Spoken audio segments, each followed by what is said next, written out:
I'm Von Biggs, and let's queer up health. Aging while queer leaves many older adults unprotected in long-term care. A new study published in February in the Journal of the American Medical Directors Association is sounding the alarm about what happens to LGBTQ plus people as they age and need assisted living or nursing care. The researchers reviewed all existing United States laws that explicitly protected queer residents in long-term care settings. What they found was deeply uneven. According to the study, protections vary widely across states, with inconsistencies in definitions, staff training, oversight, and enforcement. The authors write that these differences create, quote, significant gaps, end quote, in safety and dignity for LGBTQ older adults. In plain language, where you live can determine how protected you are. The study explains that many facilities lack required training on sexual orientation and gender identity, leaving residents vulnerable to discrimination, mistreatment, or pressure to hide who they are in order to receive care. The authors emphasize that even where protections exist on paper, enforcement is often weak, making policies difficult to rely on when problems arise. That matters here in Florida. Florida is home to one of the largest populations of queer adults over the age of 50. As more people age into long-term care, inconsistent protections mean too many are forced to choose between care and dignity. You know, we talk about the aging community all the time at this table.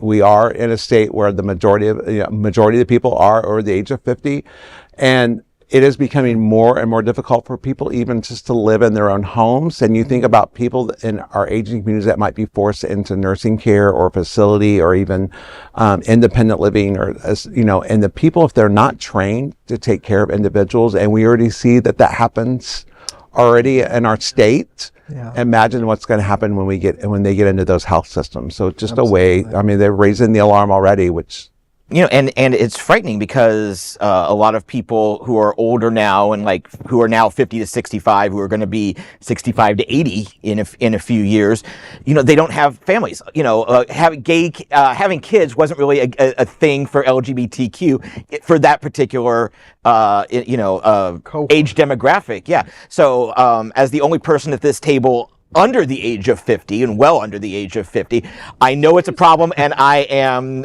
preparing for it. Well, I don't want to step on your toes, but I do want to say this. I was reading a study or listening to it. I don't read too much. I listen to a lot of studies, actually. And after a certain point, I believe people over the age of 60, men in particular, don't have even a close friend. Mm-hmm. Meaning that if you're going to be aging, and you're going to be aging while gay or queer or non-conforming in whatever way it is that it speaks to your soul, to be put in an assisted living care facility with nobody advocating for you, having no friends, no family. It's just the way our culture is set up, is that we lose friends as we age. And then a lot of men, as they get older, stop getting out there, putting themselves out there, making new friends. So you don't even have somebody on the outside of that assisted care facility looking out for you. And that's got to be very scary. And I think it's so sad that depending on where you live determines what kind of access to affirmative care. And I don't even mean that gender-wise. I just mean affirmative, that right. You're okay. Nobody's trying to change you. Mm-hmm. We love you just the way that you are. Let's, have a coffee and chat about the good old days with a nurse or something. Right. That might not happen for a lot of people if you're living in places like Central Florida, North Florida, even places in South Florida where there's, a heavy religious component happening. If your care facility is run by, a faith service that is not affirming to you, you're shit out of luck, and I feel horrible about that. So,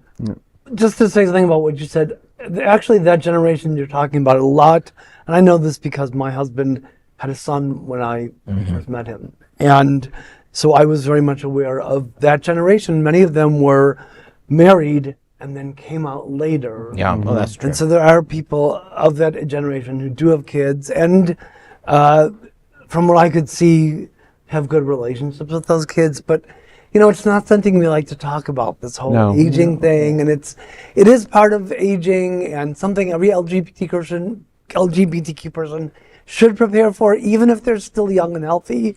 Do the research, have a plan in place, including friends and family members, people who can advocate on your behalf if you are in one of those kinds of settings. Absolutely.